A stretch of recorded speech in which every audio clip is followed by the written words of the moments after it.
Hello, everybody, and welcome to our epic X-Men reread presented by Crushing Comics. We get together and we are rereading Claremont's X-Men from the very beginning. Tyler and I have read these issues before, especially today's issues. I have read many, many times, but it is Fariha's first time through these, even though she's increasingly a mutant expert. I hear she's recently graduated from New Mutant to X-Force. So she's really got a lot of knowledge, but not of this Claremont stuff in specific.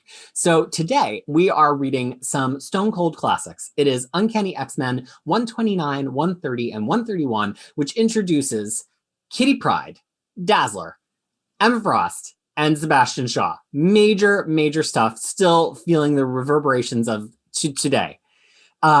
And also a number of classic X-Men backups. We'll get there when we get there. There are many, because this is one of the last times we can fit them in before the Dark Phoenix saga. So this comes with the morning. We are going to talk about the plots of these issues, obviously, but we especially are going to be talking about them reflective of the current period of X-Men written by Jonathan Hickman. We're going to do our best to not spoil anything explicitly that's after his House of X and Powers of X, but House of X and Powers of X are fair game. So spoiler warning, if you have not read them yet, we are not going to really give a lot of preamble before talking about them. We're just going to come right out and go with those mentions. But anything after that, we will try to avoid.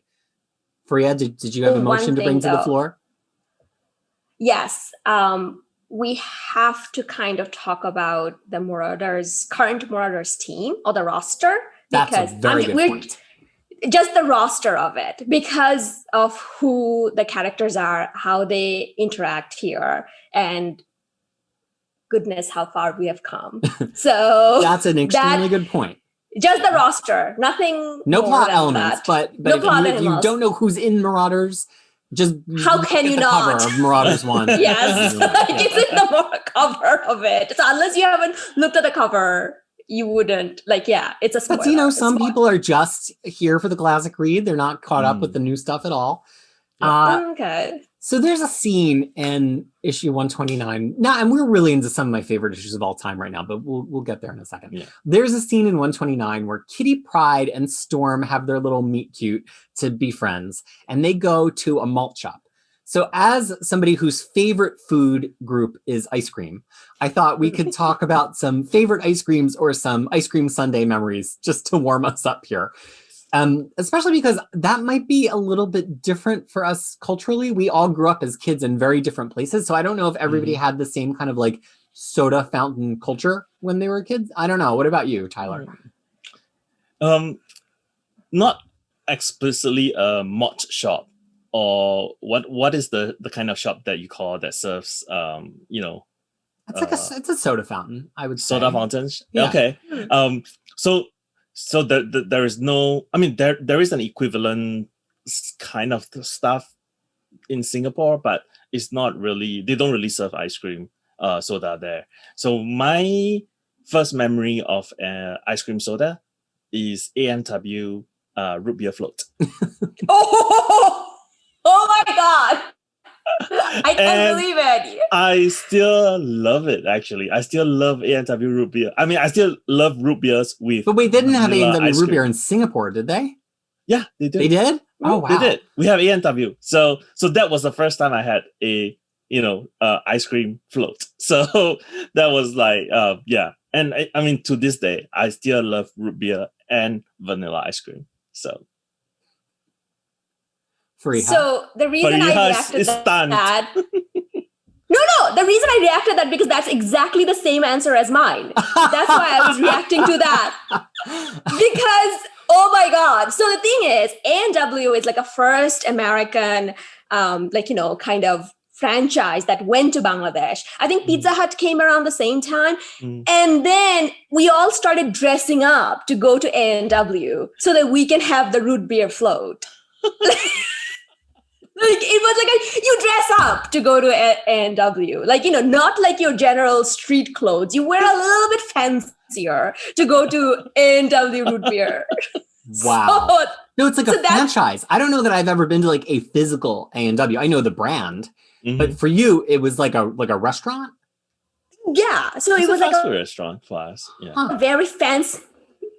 very fancy made restaurant. Like, so they were still serving the same crab over there. But the thing is, so then like the root beer float, I got super addicted to it. And then when I moved to US, I would buy those root beer. I would try to recreate it by putting ice cream in it. Because it's just like a grocery store root beer in the United States. Yeah. Yeah, it is. Right. So, and then I kind of grew out of it because it never tasted the same. But I can't believe both Tyler and I had the same one. Like, that's why I was like, oh my God.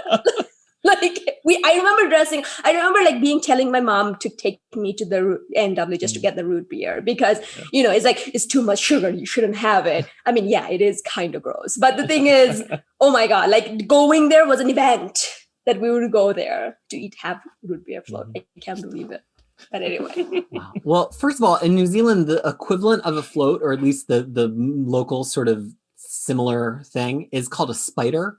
And the first time I like went to get like a soda float somewhere, they were like, do you want a spider? I'm like, probably in no context do I want a spider. But it turns out that that's what it is here. But when I think of being a kid and having that kind of stuff, in the States, it was like every restaurant or fast food chain or whatever kind of had their own brand of ice cream thing. And as a kid, you just loved all of them. But you probably had a favorite. Like, Denny's had a thing and Friendly's had a thing. I mean, I loved like a Dairy Queen Blizzard. And then there, but Denny's and Friendly's were kind of more retro. And then in the Northeast, especially in the Philly, I guess maybe just in the Philly area, there was this retro diner. It's called Nifty 50s. That was like the full on, it was kind of like a Johnny Rockets, but it was maybe like a little bit nicer than a Johnny Rockets. And they had like the fancy Sunday glasses and all, the little paper hats and everything. So that was like, if you had been out shopping all day and you had really behaved yourself and you were like, Mom or Dad, like, can we go to Nifty 50s and get an ice cream float or sundae? But, as we know, my love for ice cream knows no bounds. And I think over time, I got less fascinated with those kind of like ice cream float type things because they tend to be really standard flavors. And I like much weirder ice cream. I like peppermint flavor ice cream and lemon flavor ice cream and all these other things. Yeah. But to me, when that childhood memory is actually just about wanting to go to every single place and have their special ice cream. Like Friendly's had the watermelon roll, right? Which was like a watermelon sherbet. And everybody had their own little signature thing. And as a kid, anytime you got to have one of them, it was like, oh my gosh, I got one. I mean, we're talking about this type of places. There's one in Singapore which is called Swanson's, which is an American. It serves American food, like it serves burgers and things and fish and chips and stuff like that. Even though fish and chips is kind of like British, but it's sort of like combined. And I know that they're famous for the banana split, but I don't like banana split. I like the earthquake.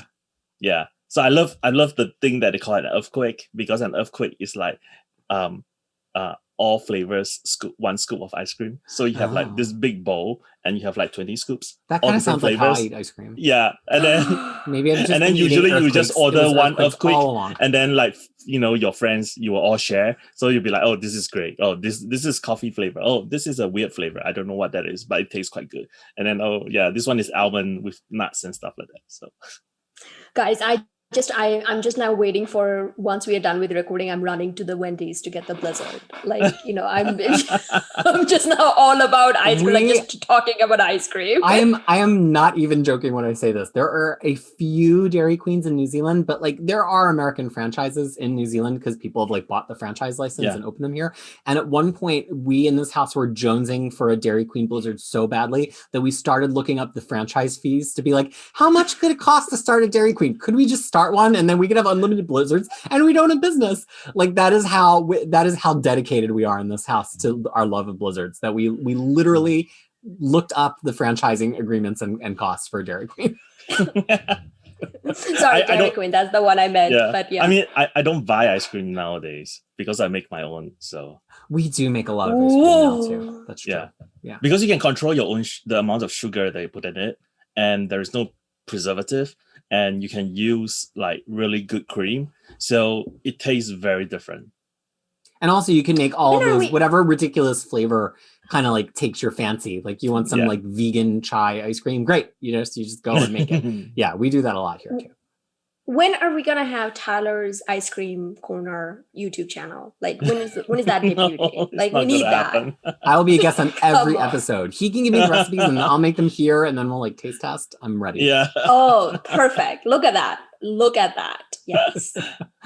So which is just a tiny element of this issue, but it's really memorable to me because it's like Storm. I guess we're going to start at the end in a way, or work our way back here in 129. It's really memorable to me because it's like Storm engaged in this very American normalcy kind of thing, and Kitty, being a 13-year-old kid, just straight up calls her out. Like, I've met a couple of Black people, but you're really strange. You know, you don't look like any of them. Like, but we're starting Kitty's whole 13 and a half. Let's not. Yeah, because the half is important when you're 13 years old. So he's like, I'm 13 and a half, not 13. Especially when you're flirting with Colossus. Yeah, so many relationships to cover. And so that Storm scene in the ice cream parlor just always sticks in my head for so many reasons, because it just sets the tone for her whole relationship with Storm, that Storm is kind of a sister, but also kind of maternal. And at one point, Storm really does think of herself as Kitty's mom. And also that it's very like American nostalgia. And it's kind of weird to see Storm in this very like American nostalgia setting. But that's kind of like, we're trying to make a point that Kitty's being plucked from the small town life in Deerfield, you know? I don't know, Fariha, you've never read Tiny Kitty before. Yeah. This is your introduction to the introduction of Kitty. What did you think about our first glimpse of Catherine Pryde? So the first, this was not knowing if I didn't know what her power was, this would have been super cool to be like, oh, what do you mean she was in the top floor and then just found herself in the bottom, in a downstairs floor and stuff like that. But the couple of things I picked up was like how every time she sees Colossus, she's like, oh, he's handsome. He's very hot, and that's very, very much of a 13-and-a-half-year-old thing to do, but it also kind of made me kind of being like, oh, how old were they when they met each other first time, and how did that relationship grew? I'm like, I'm not comfortable with that, because I don't know how old is he? How old is Colossus? At least 18, I think. Yeah, he's in the late teens. Yeah. So yeah, not 15 or 16, which would be an appropriate dating age maybe for our darling Kitty. Yeah. No, but anyway, the thing is, like, I think it's also very appropriate for a 13-and-a-half-year-old girl. Mm-hmm. Like, it's like, oh, like, he's very handsome. Like, that's the only thing she saw about him. And then, and he's big. He's large. Because she has limited choices, right? So compare Colossus to Wolverine to Professor X, which are the three guys there. Like, it's pretty obvious Colossus is going to be the one.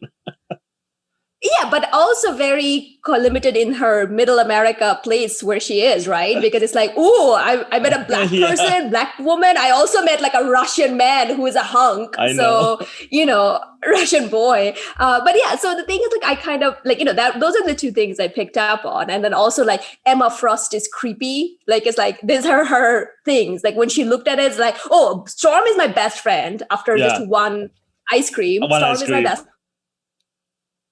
Well, it's like, and then, oh my God, I must go save her. And Emma's creepy, and then Colossus is hot. That's her character. And I'm like, just like me. That's how I look at them. Yeah, and we have so much about Emma to talk about. So, Tyler, without digging into too much about Emma, because that's a whole topic of its own, any thoughts on our introduction to Kitty here? I mean, this issue, this first page, is the very first page of X-Men I've ever read. Aww.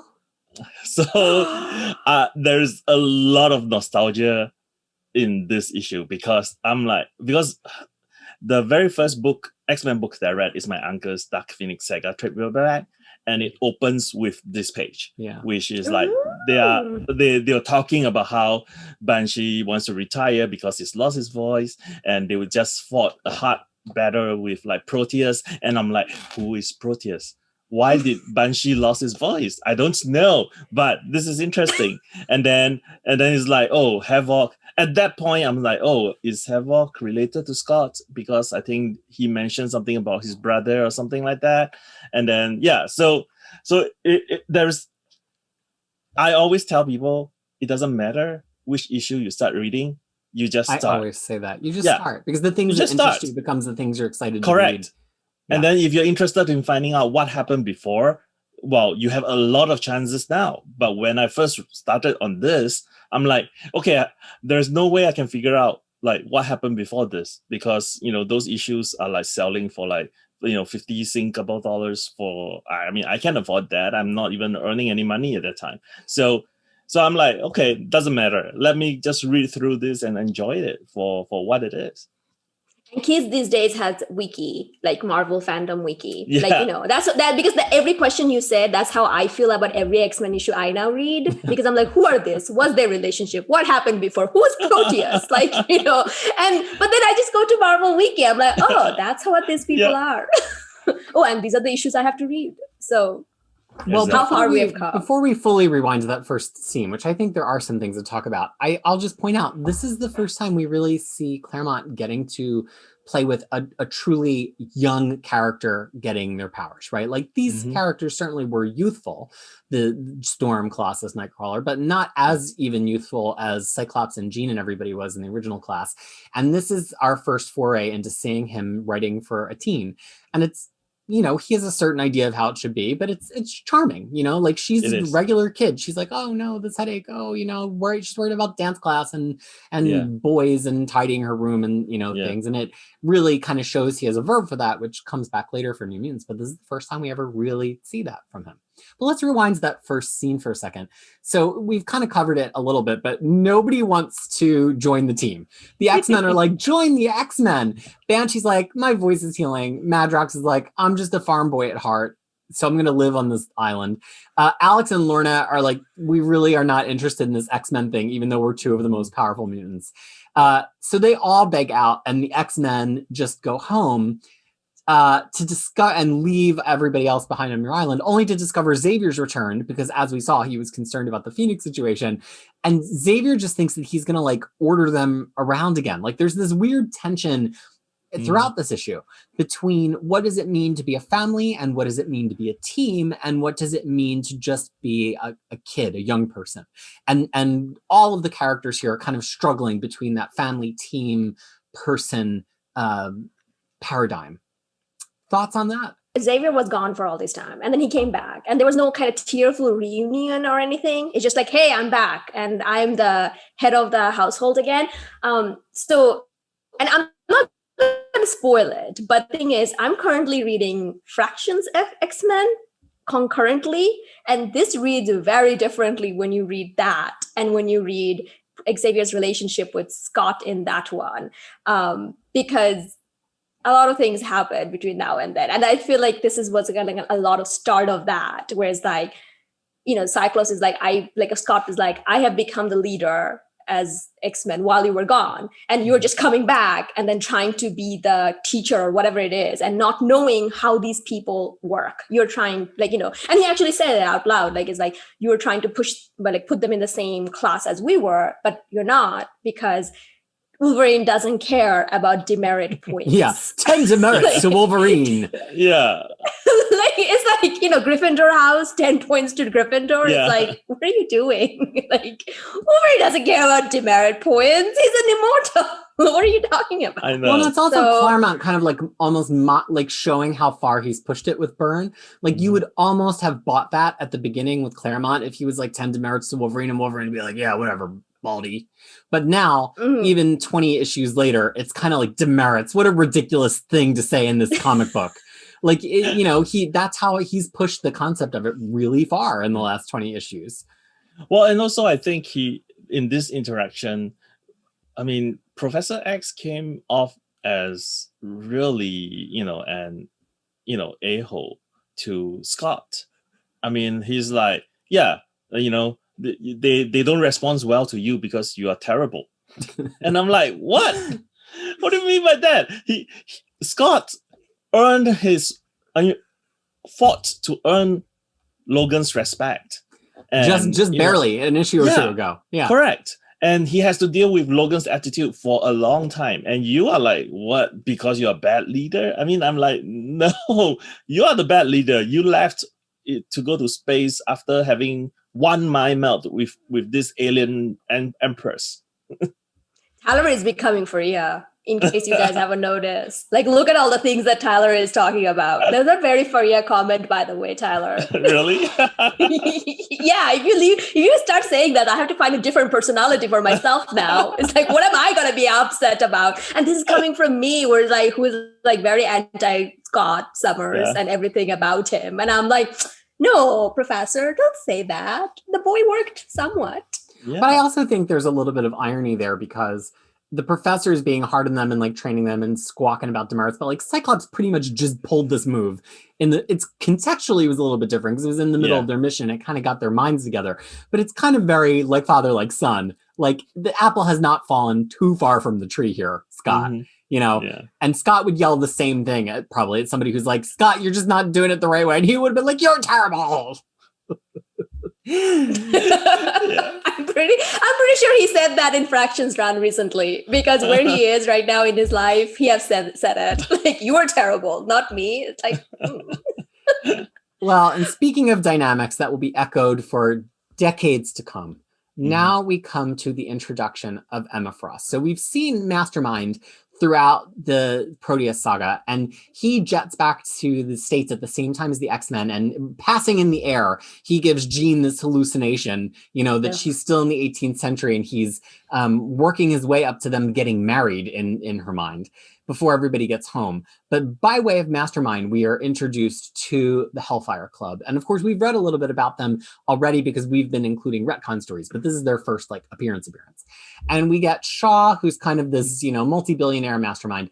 And we get Emma Frost, who's immediately introduced in this all-white S&M gear, but then also in this very buttoned-up skirt suit as the headmaster of her own school, as she's trying to kind of snake Kitty out from under the X-Men. And the only other thing we really get here about her in this first issue is she's totally ruthless. She explodes all of the Hellfire soldiers who don't do their job. And she's a very powerful telepath because she puts the whammy on Storm, Cyclops, or Storm, Colossus, and Wolverine all at the same time at the end in the Malt shop here. So Fariha, this is our introduction to Emma Frost. What did you think about this first version of Emma Frost? It tracks with everything I know about her. Like, you know, I'm like, oh, this is the beginning. Oh, this is where it all started. Yeah. But I mean, I don't know. A little part of me kind of dies every time Jason Vanguard or whatever his name shows up. Like a part of me just dies. Such a dirtbag. But I cannot wait. Like, you know, in my head, I just wish that instead of him, it was her. It was her the whole time. Like, because, you know, she's so obsessed about kings and queens of Hellfire Club and the Marauders and everything. I wish it was her who was like, I know about Phoenix and I want her to be the other queen, Black Queen, you know. Like, I don't know. Part of me just was like, ah. But then at the same time, I kept on thinking about how far we've come. Like, you know, with like her interaction with Storm, her interaction with Kate and everyone, it's like, oh, we've come such long ways. It's still good. But it also tracks. Yeah, it tracks. I mean, it is a very gradual development. I mean, Emma is sort of I wouldn't call her an enemy after a certain point. She becomes sort of like a rival. Yeah, a competitor rival. Yeah. And then before she finally joins the family as, you know, part of Gen X. So that is kind of like her evolution, which, I mean, she goes through a lot of pain, I think. So at this point, do we know that she's a mutant? Because we know she has power, but it's not said though that she's a mutant, right? No. Because I didn't miss it explicitly. But don't you feel like at this point that anybody who shows up and starts using powers, we can assume is a mutant, or do you feel like that's not? You don't take that as read yet at this point in Claremont's run?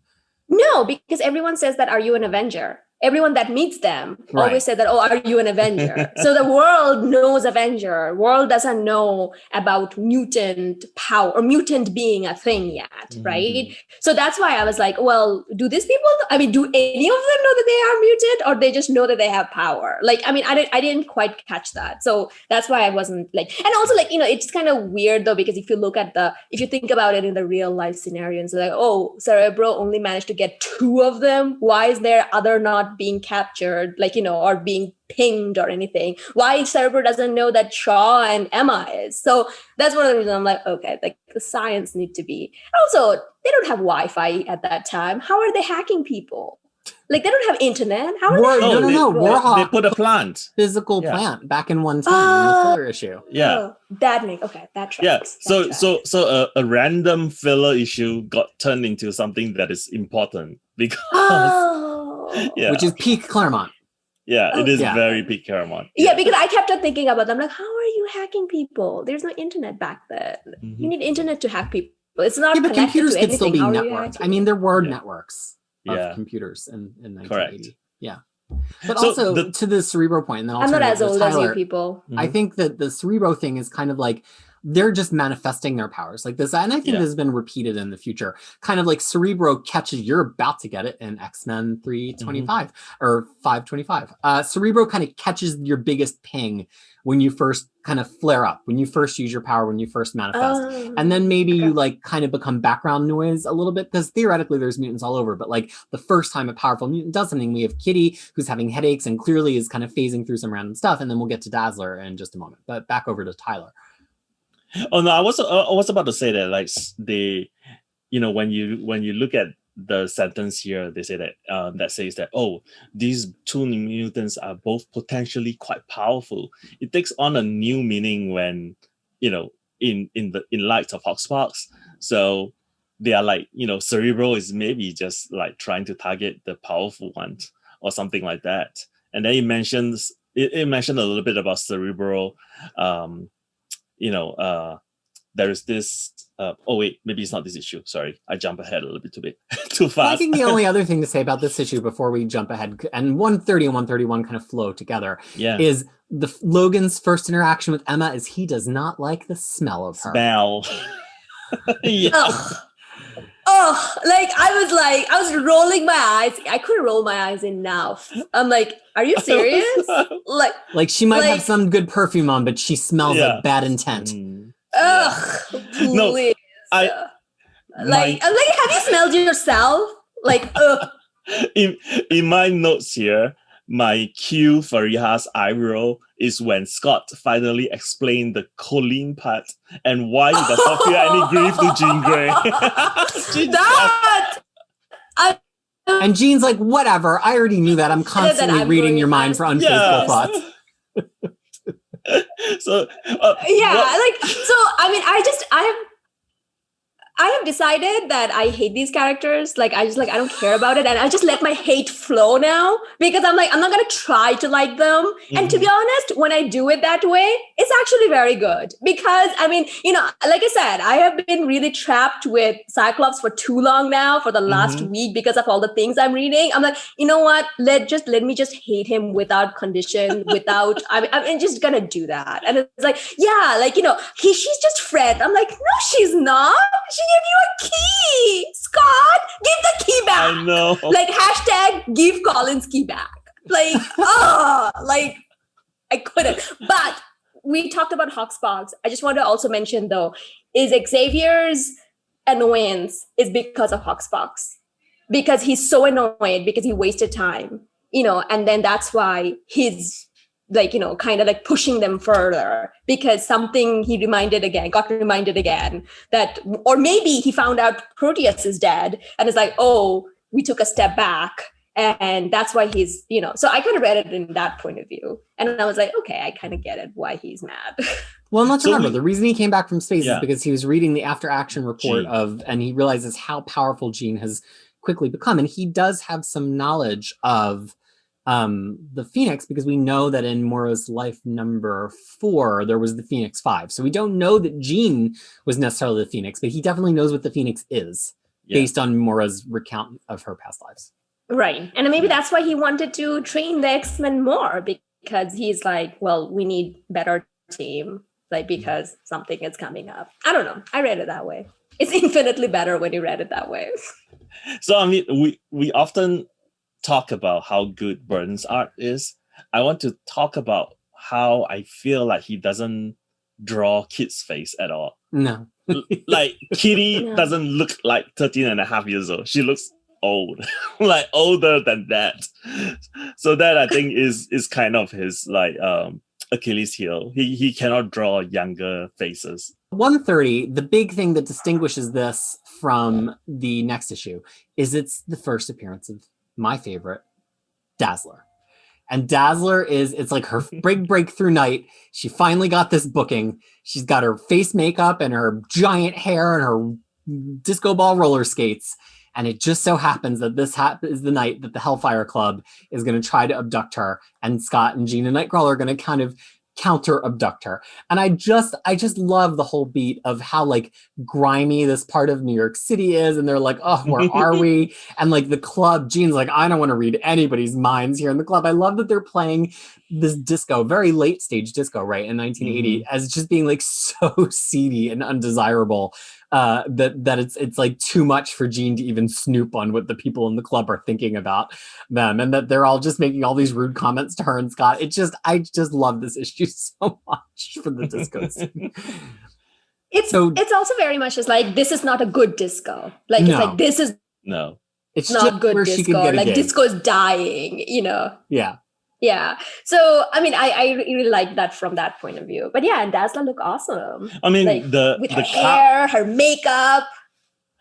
I mean, the cover itself is disco-fied. Look at the X-Men. Oh, I love it. I mean, I love like everything about this issue. Yeah.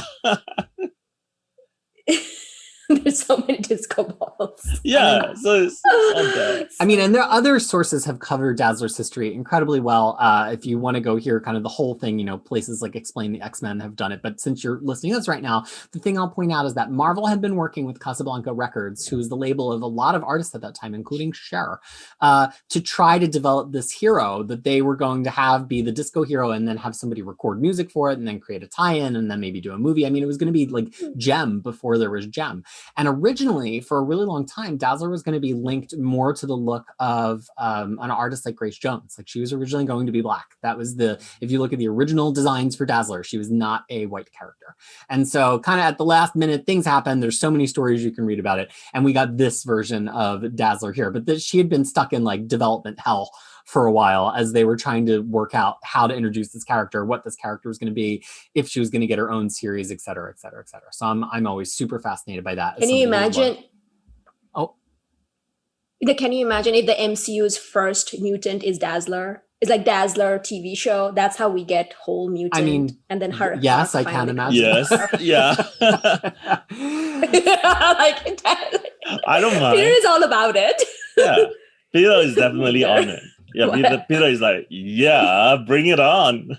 Well, and the great thing I love about Dazzler is the way that, like, in every era, she kind of represents what's the peak of pop at that era, even if it's almost in a decline. Like, she's very rarely supposed to represent something that's like brand new and edgy, although sometimes she represents something that kind of everybody would understand and everybody would love, which is why I always like the Lady Gaga references to her in the modern day, because Gaga has kind of attained that point. But then now when she gets edgy again, I'm like, well, that's not Dazzler. So this is just when I listen to this issue, as soon as they enter the club, I cue up Gimme, Gimme, Gimme by ABBA, and which has got the same sample that Madonna uses for Hung Up. And the big part of it hits just as she gets on the stage at the speed that I read. And I think that's perfect. But meanwhile, Emma has the X-Men captive, and it really kind of defines how every character has their first interaction with Emma. And with Emma and Storm, their first interaction is cruelty. Like, Emma singles out Storm, and she will single her out many more times in the future for torture. And Kitty even references this in Whedon's X-Men, right? Where she's like, the first memory I have of you is you being cruel and capturing people who are trying to be my friends. And this sets the tone. I mean, they're on friendly terms now, but they've had to work through some stuff. Yep. And Kitty very quickly gets the hang of her power, gets a contact number that Storm has stitched into her clothes, which I guess is a good idea when you're a superhero, and makes off to crawl Nightcrawler, who's in the middle of this Dazzler caper separately. So Tyler, what do you think about this whole dual capers that are playing out here in 130? Right from the start, Kitty shows her intelligence, right? Because she led the goons to a dead end, knowing that she could phase herself out of harm's way. Mm-hmm. So as a point of view character, as a character that readers are supposed to identify with, this sets her up like really well. Because who doesn't want to be identified as being intelligent and smart, right? And brave. Because she's not trained as a superhero. She's like just a kid who just discovered that she has powers, and yet she's brave enough, she's smart enough to try and save the X-Men. I mean, the same point I have in my notes here, the same point that Peter made earlier, that Emma is disliked at first sight. Storm is my friend after one ice cream soda. So that is really interesting beat that she took. And then I think the other thing is, the X-Men. I mean, Claremont really liked to draw the X-Men being watched by other people. Like, that is something that he has done so many times in this first couple of in his run so far. So I mean, I don't know why he likes people spying on X-Men. Well, the other thing that happens is, Kitty sneaks out, the Hellfire goons can't chase her, and then back in New York, the Hellfire goons attack, and they pretty much have Nightcrawler, Jean, and Scott dead to rights. Even Jean, as full power Phoenix, they hit her with some kind of ray. But due to the immense power of Dazzler, they are broken free, because the Hellfire Club goons in their suits, each suit is programmed specifically for a specific mutant, and they don't know anything about Dazzler. So she puts on a light show and it lets Jean get the upper hand back. And then Dazzler, which I always laugh, is kind of like, okay, great. Like, she's like, well, you ruined my gig. What are you guys up to? She just flows right into the next opportunity. And all of a sudden she's on an away mission with the team as we open up in the next issue. And also, I think I do want to mention something though before we move on to the next issue, is that one of the things that they did their homework in terms of Storm, it's like they made sure that they took the lockpicks and everything away from her. And I feel like then one of the reasons that Emma is like crueler to her, is that a word? I don't know, is that she sees Storm as being the more powerful of the others, because Storm is smarter, she can use her smarts and then all that, but the other two, she sees them as just using brute force, and she's like, oh, they're not all that interesting for me, so let's just lock them up. However, Storm needed to take down a notch, so you can, that's how I kind of read it. I don't know whether that's true or not, but the thing is, if we were talking about art, so much hair on Wolverine, so much hair. Every He's individual covered in bespoke chest hair. It's like he's covered in hair from top to bottom. I'm like, oh God. And each strand is hand drawn. It's not uniform. Yes. There's no Photoshop. Then you cannot just do a stamp. It's like Byrne drew every single strand there. But going back to the slightly more interesting topic of Emma and Storm, I mean, I also think forward to their next encounter, which is I guess 153 or 154 with the body swap. Yeah. And Emma has she has a problem with Storm. She has an intense jealousy of Storm, and it's almost, there's a lot of different ways to read into it. One way you could read into it is Storm is this actual goddess. Here's Emma kind of playing at being queen because she has money and because she's using her sex as a weapon, in the words of Pat Benatar. But here's Storm, who flaunts her body without even trying to use it to control people, who was a goddess but decided to move to America to be an X-Men. It's like the antithesis of everything Emma wants, Storm has and doesn't even care about. And I feel like she just gets under Emma's skin in this really vital way, because if Emma's if I could just be her, all these things that I'm working for, I would just have. Which is such an interesting beat, because nobody ever says it out loud, but it always comes through for me in their early interactions, and how it's kind of reflected now in their begrudging respect for each other, because Emma's kind of finally over all of that, and she appreciates Storm, I think, more, and Storm in her way appreciates Emma more, I think, in the modern day. Also, not to mention, Storm is a real queen, and That's Emma right. is like a fake queen. Yeah. Like she has the name queen, but Storm, and then she actually. So this is when I'm becoming like, my X-Force. Now that I'm X-Force, I can probably say these things. In Fraction's X-Men run, there's also a scene where it's like she keeps on calling her Your Majesty, Your Highness, and then like it just like comes out again and again, like, and it's like supposed to like put like a needle in her. And then also she there's also a scene where she reads like why the relationship between Scott and Magneto, Eric, is that being that that's why he hates you, because she feels exactly the same way about Storm. Like, so it was like very like a lot of like a parallel over there. Well, now I think we're going to roll into 131. Although, I mean, there's also the mastermind making Jean get married in his head, but yeah. I think we've kind of covered it. Like, Mastermind is just trying to bend Jean to his will and confuse her. But here's what's really interesting in 131. This is the tipping point issue for Jean and her power, because it's really the last adventure before the Hellfire Club and Phoenix Saga stuff. Mm-hmm. And we see that Jean is so all-powerful here. She's not only stopping cars, not only changing how they all look, she's reassembling a car from scratch, and then she gets into this huge blowout with Emma, who's shown to be really powerful and that she can square off with Jean. And Storm says the Phoenix is beautiful and terrible, because Claremont is just directly quoting Tolkien at this point.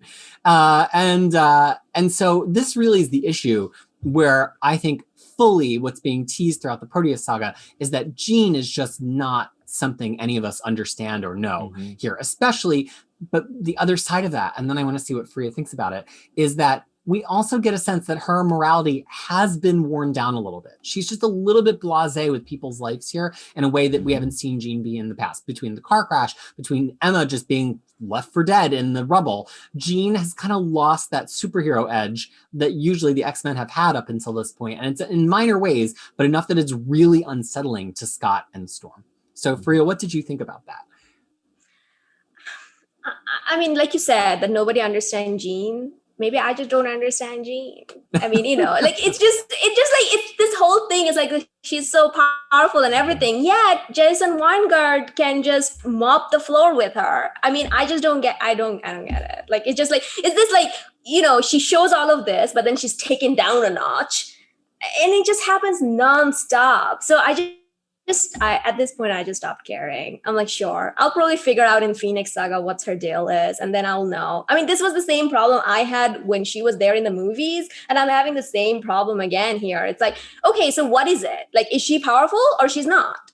And if she is powerful, why Jason Weingart, Mastermind, can mop the floor with her so well? So what is it? So, and maybe it will all be explained in Phoenix Saga, and I'll know them. So I'm waiting for that. What do you think? I mean, it will be explained, just to answer Fariha's question. Okay. I mean, for me, it's like there are several things which I kind of enjoy about this issue. One thing is, remember, I mean, one thing happened at the end of last issue, which is like, remember I told you about the shadow thing, and that you have to take note the second time it appears. So it appears at the end of last issue, which is, again, the headlight showing different shadows. Right. Yeah. So this time, of course, the caption explicitly mentioned it. So you kind of have to notice it. And then in terms of like the Phoenix, I mean, Jean becoming Phoenix or eroding her own morality in a way, you kind of can tell from also, I mean, it's not very obvious in this issue, but as you progresses through this Phoenix Saga, you'll notice that her word balloon shape changes. Mm-hmm. So when she was talking normally before this point, they always have the very smooth line, round bubble. Mm-hmm. And then I think after this point, like almost in every instance, she has that really jagged, like powerful type of, signify powerful type of voice from her. And I mean, I love the fact that she was doing something that both Scott and Aurora noticed like right away, and they're both uncomfortable, and they both confide in each other. Like, I mean, this is where I think the family thing comes in, because they are no longer, they are not just teammates, they are not just like associates that know each other. They are friends, they are family, they are brothers and sisters. So so once something like that happens, the two people, in some ways, it is pretty apparent that the two more senior members, like Peter mentioned, remember the cockpit scene where you have the three senior X-Men? Yeah, the two of them immediately noticed it, and they started talking about it. So well, here's there will be a resolve to this in the Dark Phoenix saga. Yeah. I don't know that it will satisfy you. It's a very satisfying moment, but I don't know if it will kind of like go to explain how is Jean so vulnerable. But having read this so many times, here's where I've come to it in my own brain, regardless of if this is supported by canon or not. It kind of doesn't matter if Mastermind is tricking her or not. At this point, she's seen him in enough places, including in her head, that she knows something's up. Let's even take as read that she gets that it's him and his power manipulating her. But she also, because of the Phoenix Force, is like, but what if it was some relative in mine in the past? And she's like a little interested in the mystery of that, right? Just because she's the Phoenix, it doesn't mean she knows what Mastermind's power is necessarily. But whatever, let's just take all that as read.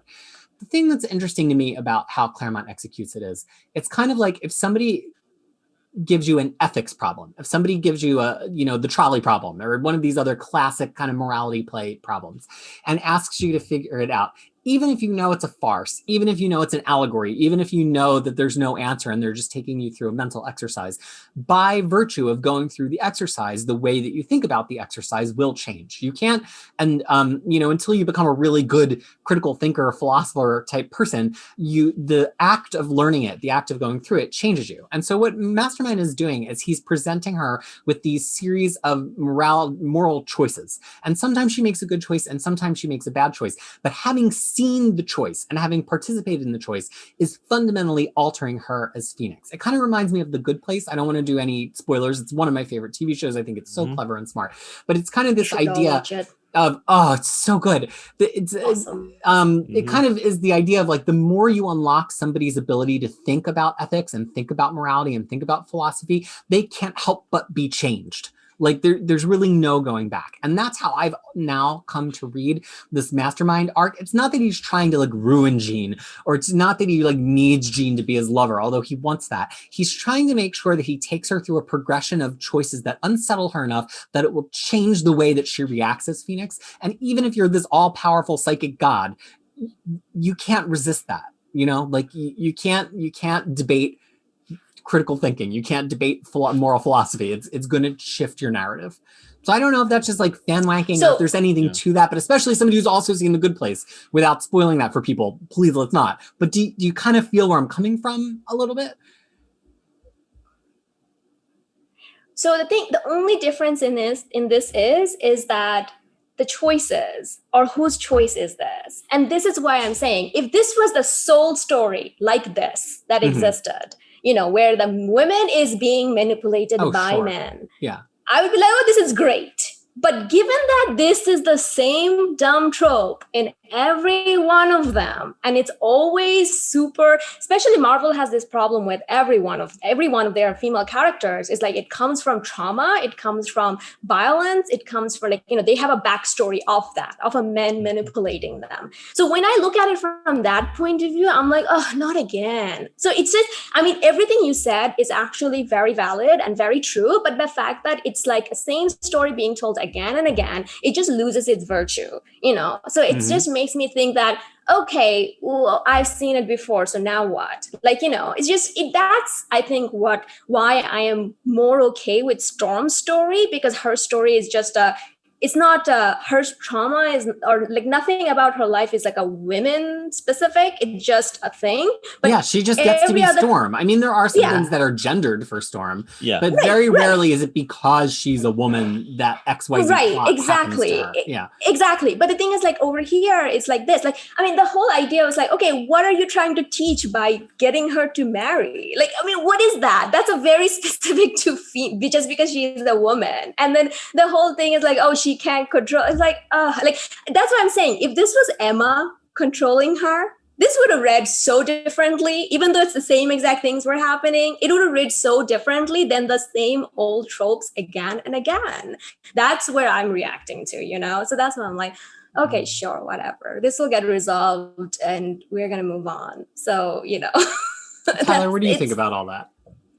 I mean, the two of you make really good points. And, you know, without the retcon, it is what it is.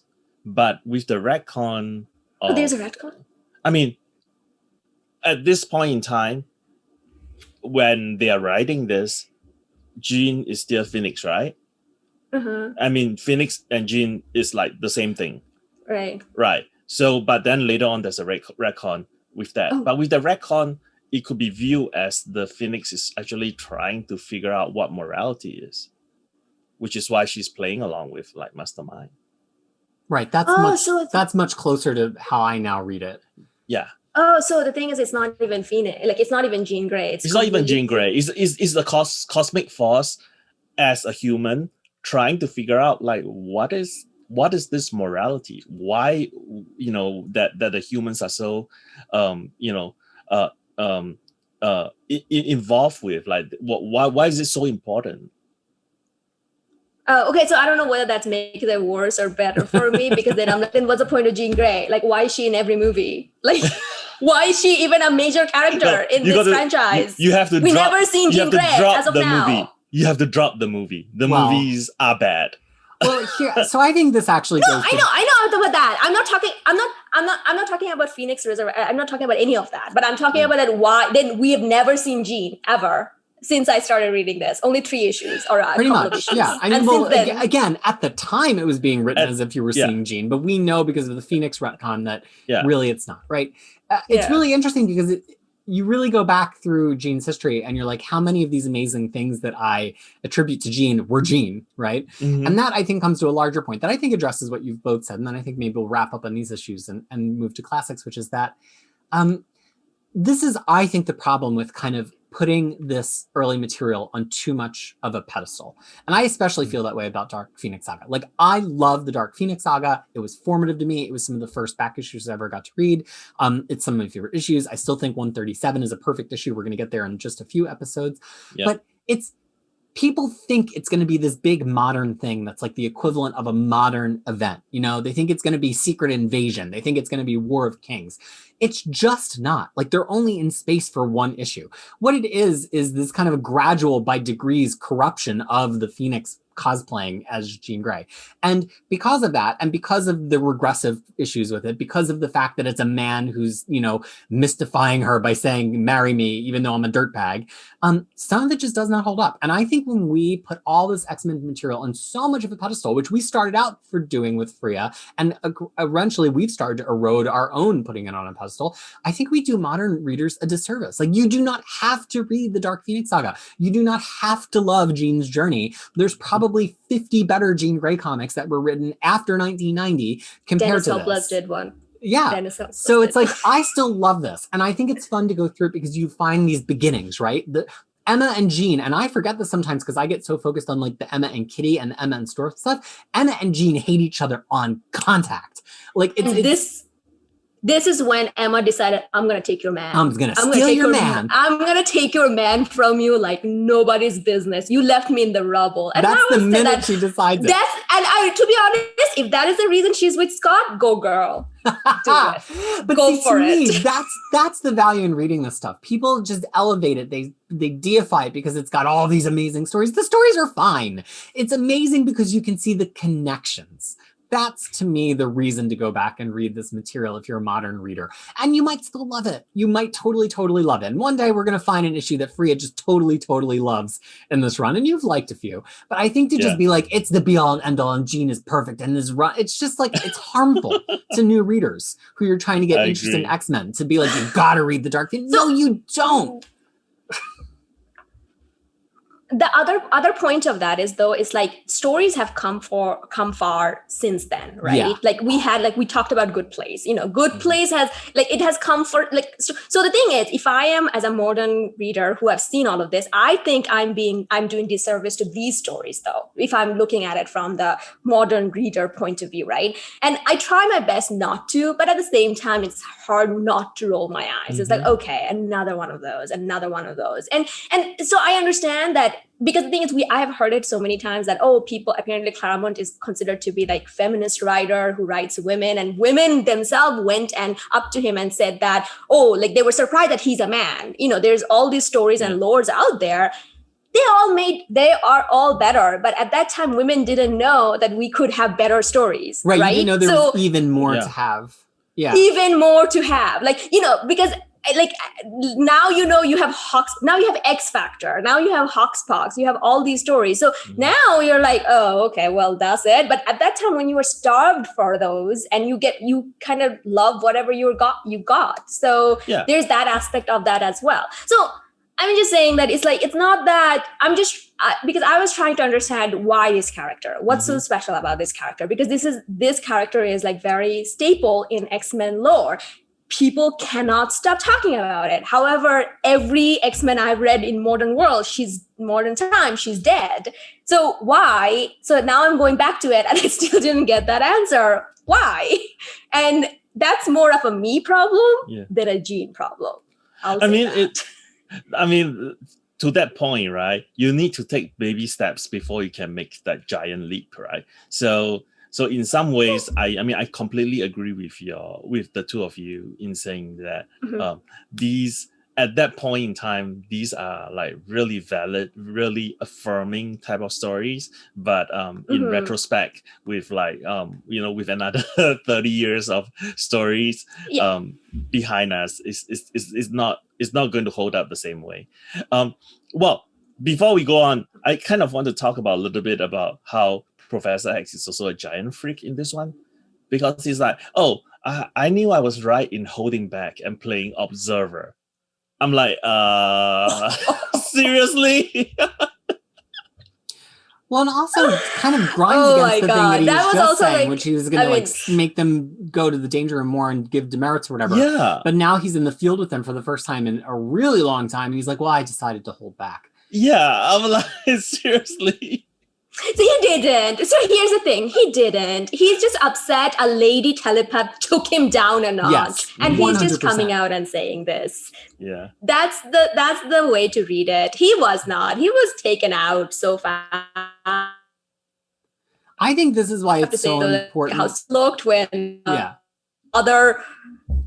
Kate's father was like, yeah, what do you mean? Hi guys, because the Jean did the whammy on him. So that was perfect. That's why I think it's so important to play Professor X as like super, super petty in the same way that Dr. Doom is played as super petty, because it helps characterize the most ridiculous decisions that he makes in the same way as having this like more knowledge layered over lets us kind of like make excuses for why people act weirdly. It just gives these stories a little bit more. If you're like, he was beaten fair and square, but he is just so petty, that actually explains that better than being like, why would he try to hang back? Which actually connects to me maybe the final thing. I'll point out one small detail and then say a final thing.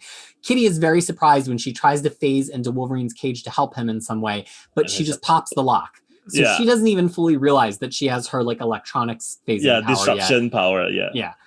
So the final thing I'll say here, and it really goes to what both of you were just talking about, Claremont, is when you're reading older material versus modern material, the tropes didn't exist yet, or they hadn't been spread as far yet. Clearly, Claremont is borrowing from Tolkien in terms of the way that Jean is affected by the Phoenix Force. And that was a trope already, right? But Tolkien wasn't necessarily as widely known or widely read then as he is now. The geeks knew him, but like he was not, like my dad had he showed me his original set of The Hobbit, you know, from when he was a teenager, which was still, you know, decades after it originally came out. Yeah. But Claremont is kind of widening these tropes and making them more available. And when we go back and we judge the trope, it's because we've seen people execute it so much better, perfect it, do it from a more feminist perspective, do it in a way that is more grounded in the real world. And now we're almost in like, comics have to almost be post-trope now. Like if you just deliver a comic book that has a trope, we're all as readers so wise to that we're like, well, that's just the blah trope. That's just the weak female trope. That's just the women in refrigerators trope. That's just, and so now, you know, authors have it much harder because they actually have to like really write a story that is not just any one of these thematic things. But here we're seeing Claremont kind of synthesize a lot of these tropes into things that would be imitated again and again and again and again and again. And it's just really interesting to go back and read it now because you read it and you're like, this is not even a good version of this trope, but it was like one of the original rollouts of the trope. So I'm always really fascinated by that, where it's like recognizable as the blah trope, but it's also kind of just like a crappy cardboard cutout version of something that somebody later would do a much better version of. And, you know, thinking about comics at this time, like how many powerful woman stories had there even been in 1980 with a hero? Not a lot. I mean, characters like Gila existed, you know, Wonder Woman had Circe, like that, but they were mostly villains. And they were not getting this like 40 issues of development that Dark Phoenix had. So I don't say that to defend. I really want to be careful to say, like, I'm not trying to go back and be like, Fariha, you should change your mind. I just think it's interesting because Fariha bringing these things up really broadens my awareness of this and makes me think critically about like, why do I value and treasure this? And I think a lot of it is because I'm a kind of person who's really fascinated by that trope development cycle. It's like why I love watching I Love Lucy. We watch I Love Lucy now and my partner is like, this is stupid. Why are we watching this? There's so many better comedies. I'm like, because this was like the first time there were two women in a room doing crazy slapstick like this. Like it's the origin story, but you know, some people want to see the best version. Some people want to see the worst version. And those are both very valid desires. Yeah. I just live for the fact that, you know. Have you seen Broad City? No, I haven't seen Broad City. No, I was just going to say Is it like that very evolved I Love Lucy it's two women doing slapstick? Yes, kind of. Like it's a little bit less of slapstick, but it's kind of similar. I think they started from there. Like they were inspired by that. Yeah. But anyway, sorry, Peter, I interrupted you. Tyler, I interrupted. Yeah. Oh no, I was just saying that I just live for the panel where Kitty was like, "Wow, Peter, you saved us." Oh, that was neat. I was like, Kitty, stop flirting in the middle of a mission. It really sets up all of her relationships, right? Like Colossus puts his body in the way. Wolverine's the one who picks her up and cradles her when she's unconscious. It's like Claremont is just giving a Nightcrawler. She like helped her and is suave, but she's a little bit unsettled by him, and he's something that's a little darker to her. Claremont in a little capsule basically gives us his next 80 issues of Kitty Pryde development in each of these panels. It's really wild.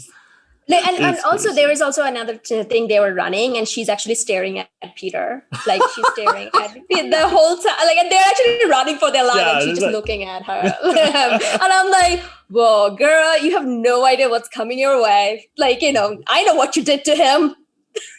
Well, even the Dazzler scene here, right? I mean, Dazzler will prove over and over again that she really does not want the life of an X-Men. No, she's very even those circumstances that way. Yeah. But circumstances will always force her to be one, but she would always not want to be one.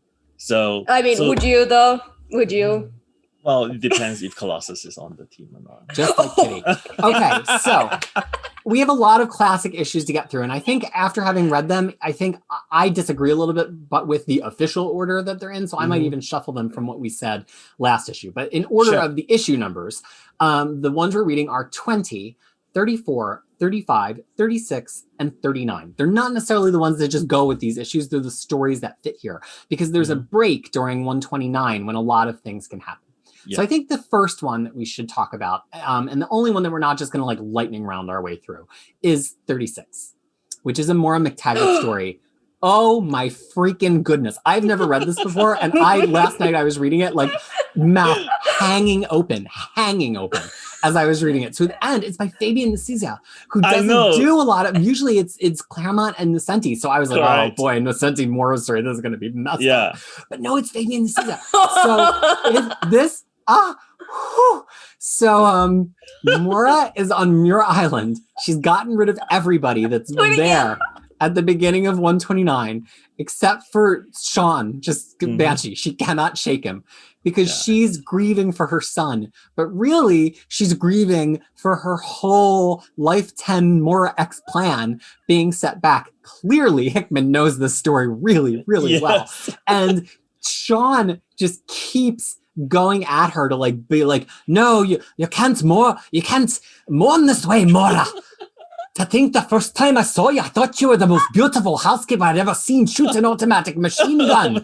You call reanimating a dead son in a clone body practical. Banshee. And Moira is just like, stop with me and just let me save the mutant race's future, please. You delusional, shrieking Banshee. I mean, I somebody stop me. I just can't. I just don't even know how to react.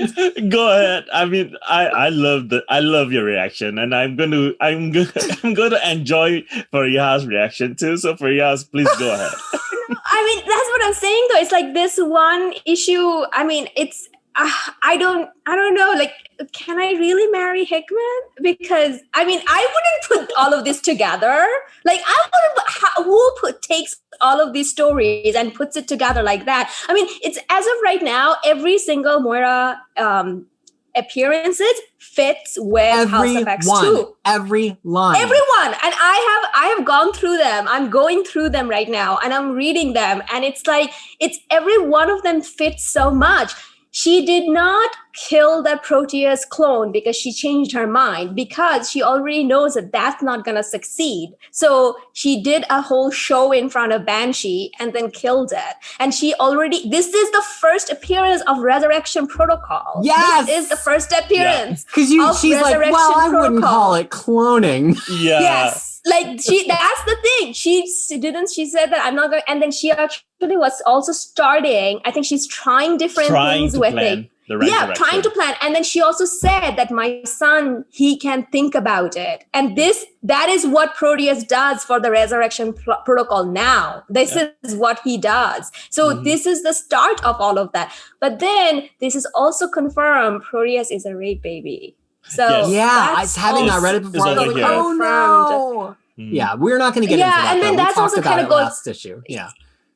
Right. But the thing is, like, it also kind of confirms my whole thing about how every ex-women has their past in like very odd and very traumatic backstory. She's another one of those. And, and that to me was like, okay. And then I don't know. And then there's also the implication, and I know that we said that we were going to talk, but there's also this implication that because of his origin, he's like this, which I'm like, why are we going there? So at least Banshee kind of stopped her from that, and that was a good thing.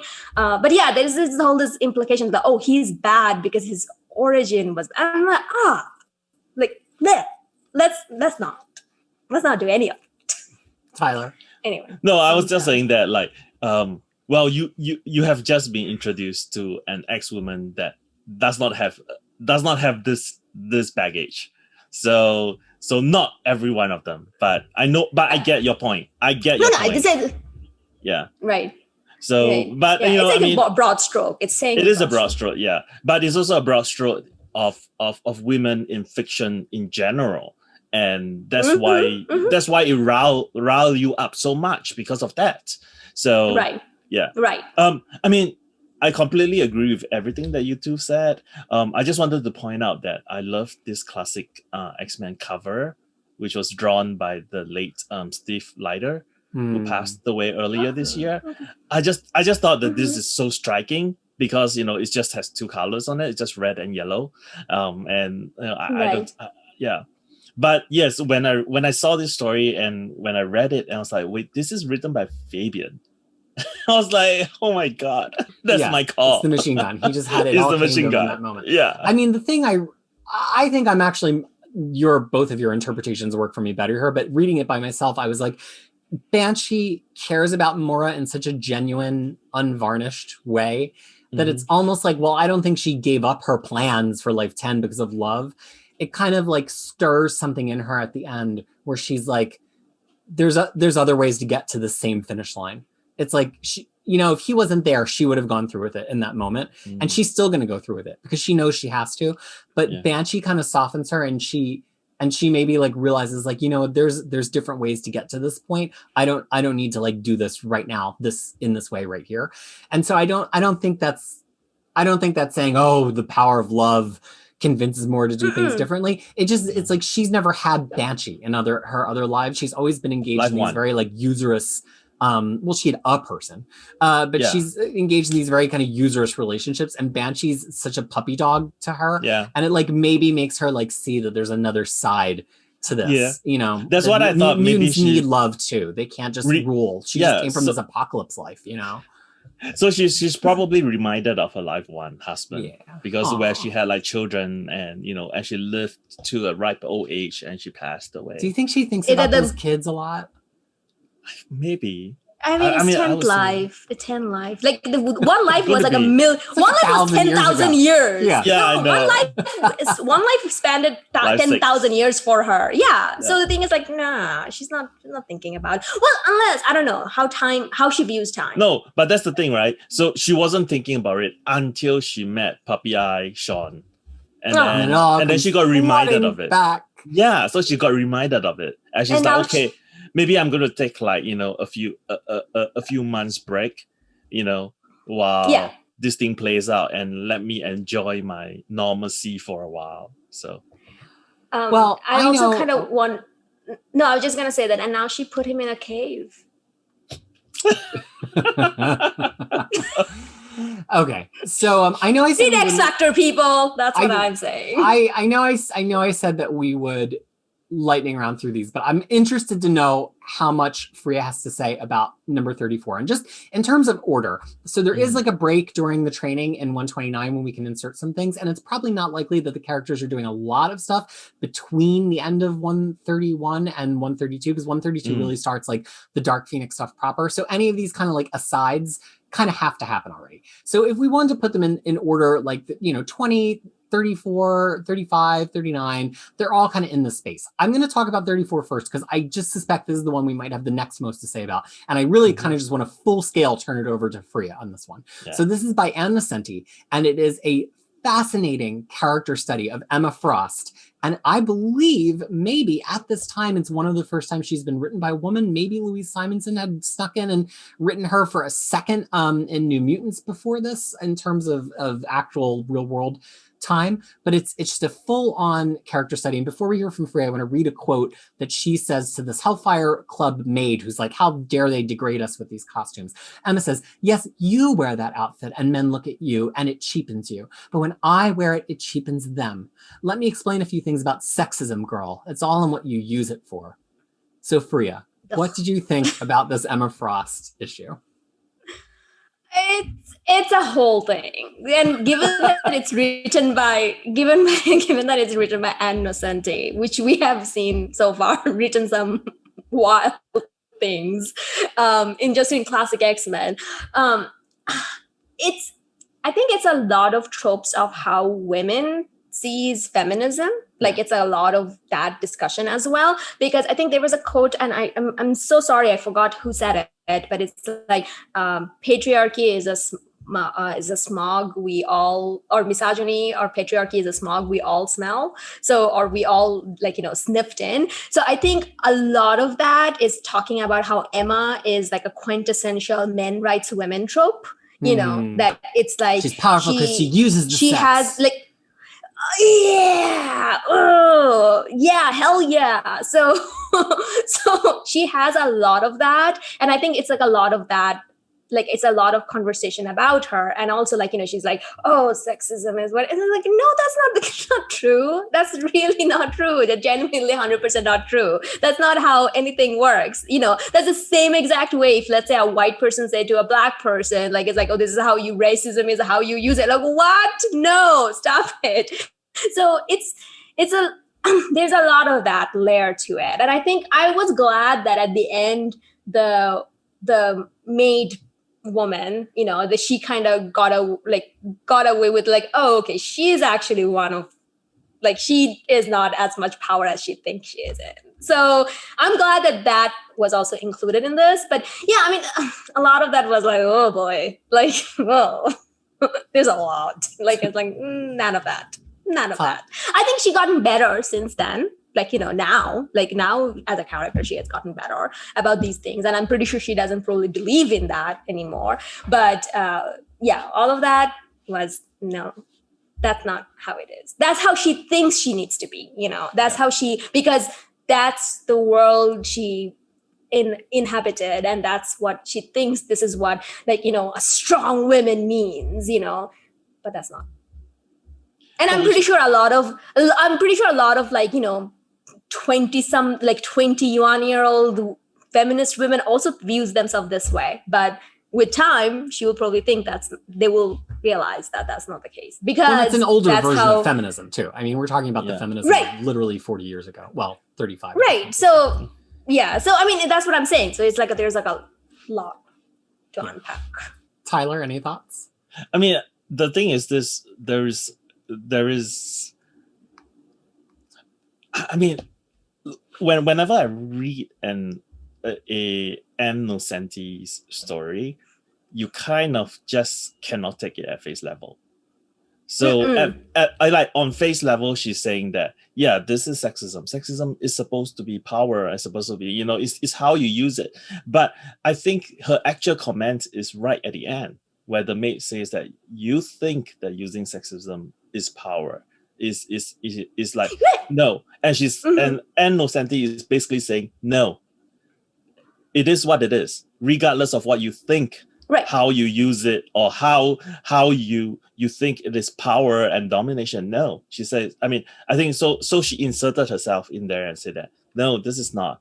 I mean, that I think is the power of Nocenti's story sometimes, because she does things like that. She'll be like, oh yeah, she presents these two really obvious views, and then she comes in and she comments at the end and say that, no, this is not.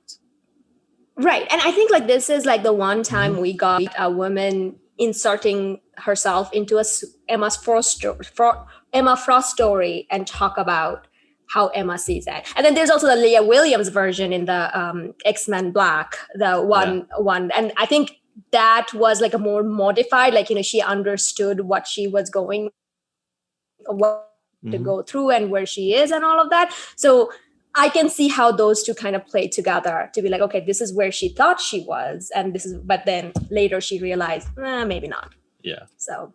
Yeah, the thing, I think it's great because it's got some great Emma lines that helps us understand her.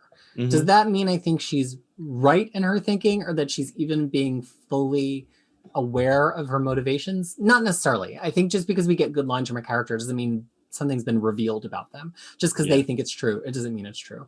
And the thing that really strikes me here is it's like, it reminds me of, you get to a point where you have an amount of power and you have an amount of privilege, and there's almost like these branching paths of like, am I going to use it to go into the privilege system and work within the privilege system and use the privilege system against itself to a degree, but also be a party to it? Or am I going to full on oppose the privilege system, right? And so you have Emma, who's conventionally attractive, who came from a family with money, although, you can read the Emma Frost series to see how that turns out for her, who, has the psychic power. And she could have just opposed all of this, but she doesn't really oppose all of it. She signs up for it. She's like, I'm going to go in and just sign up for the full sex and everything and be like, well, I'm using it to my advantage. But like, that does nothing for the maid who's dressed like that too. Right. That's like the kind of unspoken, kind of spoken comment here is like, okay, it's great, Emma, that you're making men look at you and cheapening them with it, but you also are in a position of power and privilege to make that happen. I am literally the hired help. Like and it reminds me a lot of the kind of like lean in conversation that happened about women with families in the workplace and over the course of the past decade, which is kind of like, just like lean in, just do it more. Yeah. Okay. As somebody who's like a multi-millionaire, that is great advice. Mm-hmm. How's that working out for a single mom who has no family members to help her, take care of her kids? Like it's totally different, right? right? So it really strikes me as, in a way, kind of ahead of its time in commenting that, well, Emma chose to use this privilege to go into the sexism, and she benefits from it, but she's clearly inside of it. And I think that last comment from the servant girl, the maid, whatever we want to call her, really solidifies that was what Anna Nesenti was doing here. Yeah. And also, not to mention that how Emma is like, oh, you see me as one of the servant girl too? No, she came to you because you are the only other women there. Like, that's why she came to you, because you are the women in power. That's why she came to you. And she didn't realize that. And I think with time, it's once again, it's one of those things like, oh, how far we have come. Because I think current Emma will never say this, so that's also a learning point. And then, we have, like, the character has developed since then. Yeah. All right, so now we're just going to do a lightning round, one talk each on these other three, because they're much smaller stories, unless somebody was really, obsessed with them.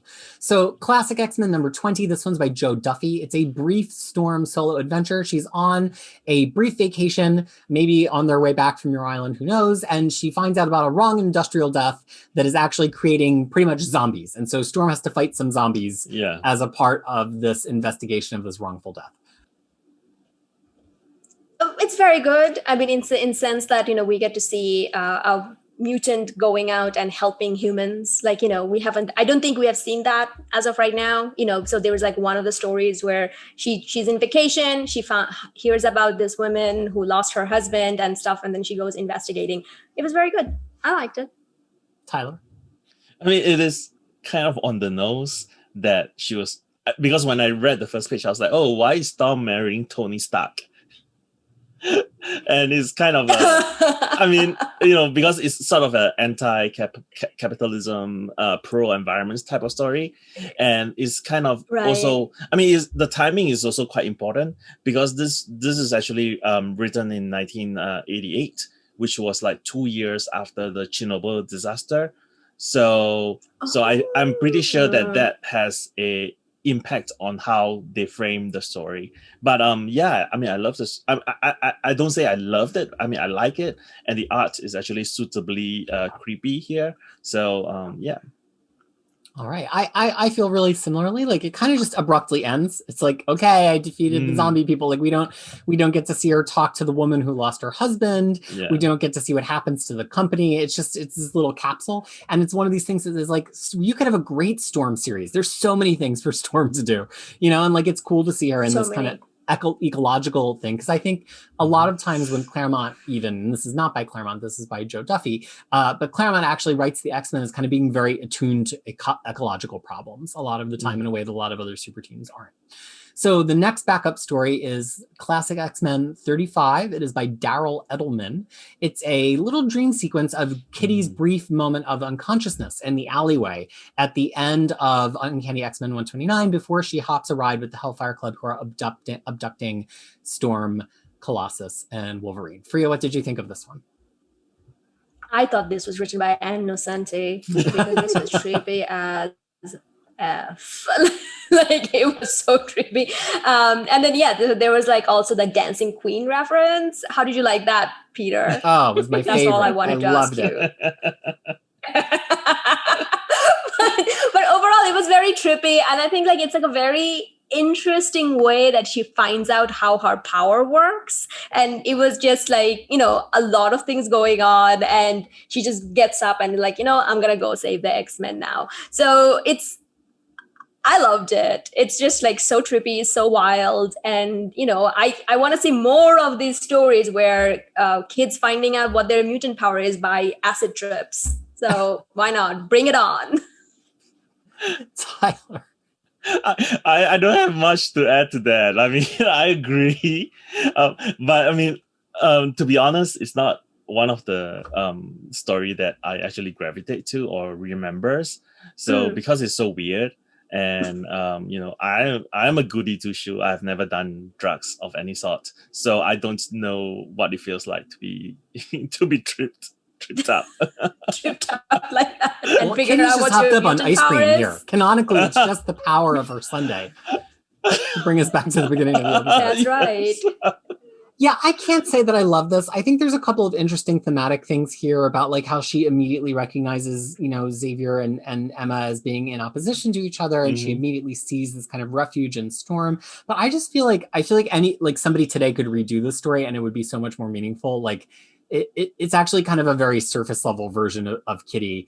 And I think it's also in recognition of the kind of like Kitty has a fantasy, Kitty has a dream stories that Claremont does a lot, and it's trying to ape that, but it's like not as clever as what Claremont usually does. And he always does this thing where they're always allegorical, and he always uses the characters to represent other things that are happening for Kitty. And this kind of just feels like kind of like a weak sauce version of that. Okay, we have one more, and this one is notable for a different reason than the other ones. Classic X-Men 39, which is by Ann Nesenti, about a random passerby on a street who becomes obsessed with Storm and getting her to notice him as a mutant. But also, it is drawn by Jim Lee. And there were 2 points that I immediately knew it before I even checked the credits, but we'll get to me in a second. So, Fariha, what did you think about this creepy stalker dude issue? So I actually went and checked if this mutant ever showed up. He never shows up after this. This is the only appearance of this mutant that we have ever known. So I wonder if he ever gonna get resurrected ever. Well, we ask every time now. Yeah, we have to ask. And then no, I was just gonna say though, it's like I thought that it was an appearance by Doctor Strange, but it wasn't. Oh, because the guy has that. Yeah, the hair thingy, and but it's not. But it's also very much of like what we now call an incel scenario where it's like, just because she didn't look at me and she likes all these people and then I'll choose and all that. And then there was like this whole thing where it's like Wolverine, because she choose Wolverine to be blasted, knowing because that he can come back, and I don't know. And then Wolverine's like, he's all offended. Yeah. Even though he was the one who was kind of staring at her and giving her the signal that me. So it's like, so I don't know what was that about, but yeah. So the thing is, like, I don't know. I mean, it was, I think, and also at the same time though, it's like, Storm, why did you pass by him? That was kind of out of character for her too, because I feel like she is not someone who would do that. So I think overall, this was like a lot of confusing elements and just a story. And then now we get Billy Briggs in one of the stories coming up in Reign of X. And we'll be like, we knew him. Tyler, what do you think of this one? I mean, the art points that I'm going to make is going to be the same as yours, so I'm going to leave it to you to do it. Well, we'll see, but I suspect you're right. No, it is, because I saw your notes. Oh, okay. It is. It is the same point. But this is a very early version of Jim Lee, and actually, in some ways, some of his facial close-up looks a lot like what Rob Liefeld would do. So I don't know. I mean, I find that there's some similarity in that sense.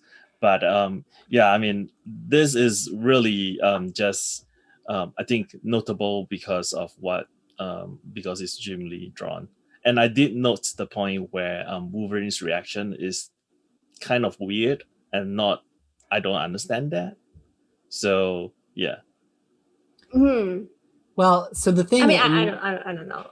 The things that have made me immediately realize that it's Jim Lee is two. One, nobody draws Colossus like Jim Lee. There's just people imitate Jim Lee, but nobody draws him like Jim Lee. It's the way that he draws the banded steel and then the reflections on the banded steel. It always makes me think of the cover.